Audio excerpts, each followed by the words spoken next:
سو وہ خدا کے صندوق کو لے آئے اور اسے اس خیمے کے بیچ میں جو داؤد نے اس کے لیے کھڑا کیا تھا رکھا، اور سوختنی قربانیاں اور سلامتی کی قربانیاں خدا کے حضور چڑھائیں۔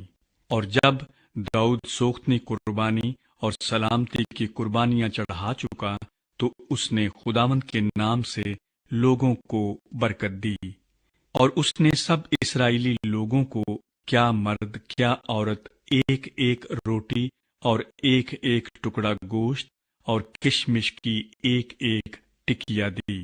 اور اس نے لاویوں میں سے بعضوں کو مقرر کیا کہ خداوند کے صندوق کے آگے خدمت کریں اور خداوند اسرائیل کے خدا کا ذکر اور شکر اور اس کی حمد کریں۔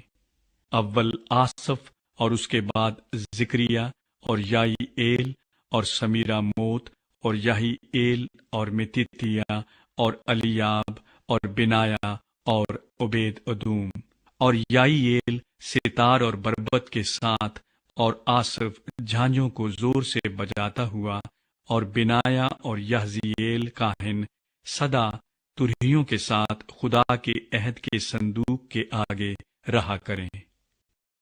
حمد و ستائش کا نغمہ۔ پہلے اسی دن داؤد نے یہ ٹھہرایا کہ خداوند کا شکر آصف اور اس کے بھائی بجا لایا کریں۔ خداوند کی شکر گزاری کرو، اس سے دعا کرو، قوموں کے درمیان اس کے کاموں کا اشتہار دو، اس کے حضور گاؤ، اس کی مدح سرائی کرو، اس کے سب عجیب کاموں کا چرچا کرو، اس کے پاک نام پر فخر کرو۔ جو خداوند کے طالب ہیں ان کا دل خوش رہے۔ تم خداوند اور اس کی قوت کے طالب ہو، تم سدا اس کے دیدار کے طالب رہو۔ تم اس کے عجیب کاموں کو جو اس نے کیے اور اس کے معجزوں اور منہ کے آئین کو یاد رکھو۔ اے اس کے بندے اسرائیل کی نسل، اے بنی یعقوب جو اس کے برگزیدہ ہو، وہ خداوند ہمارا خدا ہے۔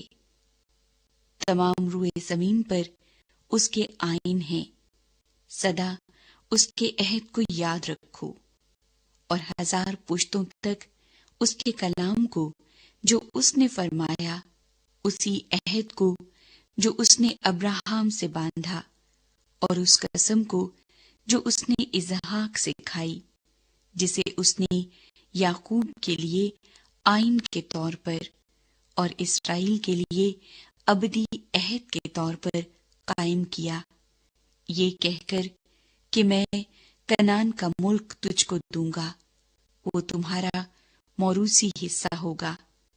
اس وقت تم شمار میں تھوڑے تھے، بلکہ بہت ہی تھوڑے، اور ملک میں پردیسی تھے۔ وہ ایک قوم سے دوسری قوم میں اور ایک مملکت سے دوسری مملکت میں پھرتے رہے۔ اس نے کسی شخص کو ان پر ظلم کرنے نہ دیا، بلکہ ان کی خاطر بادشاہوں کو تنبیہ کی کہ تم میرے ممسوعوں کو نہ چھوؤ اور میرے نبیوں کو نہ ستاؤ۔ اے سب اہل زمین، خداوند کے حضور گاؤ، روز بروز اس کی نجات کی بشارت دو، قوموں میں اس کے جلال کا، سب لوگوں میں اس کے عجائب کا بیان کرو، کیونکہ خداوند بزرگ اور نہایت ستائش کے لائق ہے۔ وہ سب معبودوں سے زیادہ محیب ہے، اس لیے کہ اور قوموں کے سب معبود محض بت ہیں، لیکن خداوند نے آسمانوں کو بنایا۔ عظمت اور جلال اس کے حضور میں ہے، اور اس کے ہاں قدرت اور شادمانی ہے۔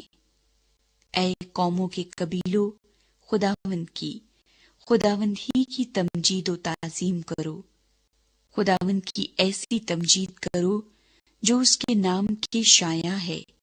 ہدیے لاؤ اور اس کے حضور آؤ، پاک آرائش کے ساتھ